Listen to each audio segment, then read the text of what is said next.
le Seigneur des mondes, louange à Dieu qui pardonne par sa faveur les péchés de ceux qui lui demandent pardon. Et je témoigne également qu'il n'y a d'autre Dieu que Dieu l'unique, qui n'a pas d'associé et à qui rien ne ressemble, et que Mohammed est son prophète et son messager, qu'il a envoyé avec la guidance et la religion authentique pour la faire triompher de toutes les autres religions. Et puis, on se rencontre aujourd'hui pour parler de quelque chose de très intrinsèque dans notre vie musulmane. J'aimerais très très bien mettre les points sur quelques différences entre le salafisme d'autrefois, le vrai salafisme, et le salafisme de notre époque. Et je vais être court avec vous pour ne pas vous ennuyer très longtemps. Donc à l'époque, les musulmans d'autrefois, ou bien le salaf salih, avait quelque chose qui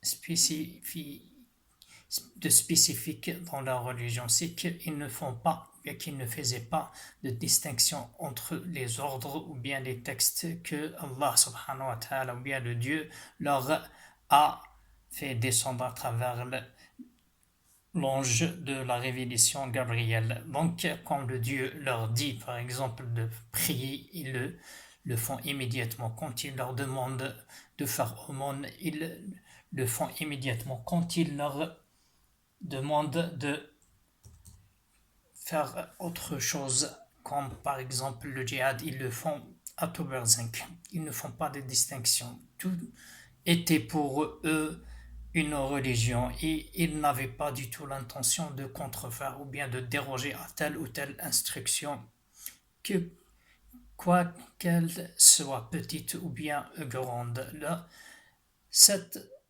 obéissance qui n'a pas de pareil leur a apporté la satisfaction du Dieu qui leur a exprimé à travers des versets coraniques qu'on lit jusqu'à notre époque.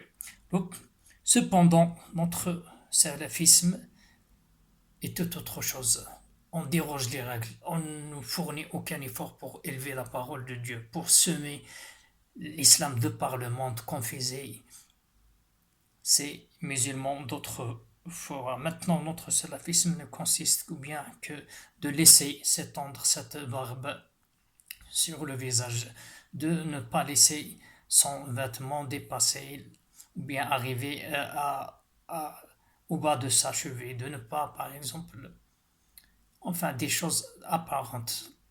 C'est de se marier au-delà d'une femme, de laisser le- de faire la polygamie, de manger, c'est de ne pas de laisser quelque chose dans l'assiette quand on est en train de manger. C'est tout, c'est notre salafisme. Cependant, cette chose nous ne permettra jamais d'aller très loin.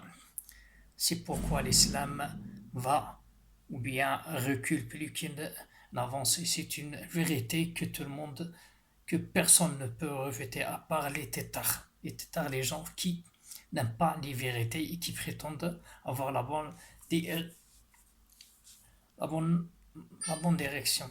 C'est pourquoi j'aimerais très très bien, ou bien je m'adresse dans ce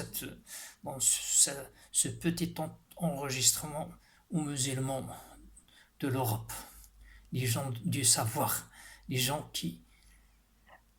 de la sincérité, qui se sont convertis à l'islam, qui ont l'intention de le répandre et de le soutenir. Ce n'est pas qu'on font, notamment les musulmans, notamment les arabes d'entre eux, qui ont malheureusement éclaboussé la réputation de notre islam. C'est pourquoi je m'adresse encore une fois, et notamment aux Français qui comprennent ma langue, de d'apprendre tout d'abord l'islam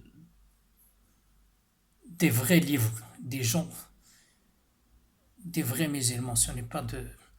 Et le Dieu est le témoin de ce que nous disons. Et j'espère tellement que le message vous a été très bien transmis. Et Je prie le en fin de ce petit enregistrement de nous pardonner tous nos péchés et de nous prendre dans sa bonne direction et de nous faire rassembler avec notre prophète, que le salut soit sur lui et ses compagnons et les martyrs dans son haut et vaste paradis. Et salam alaikum et à bientôt.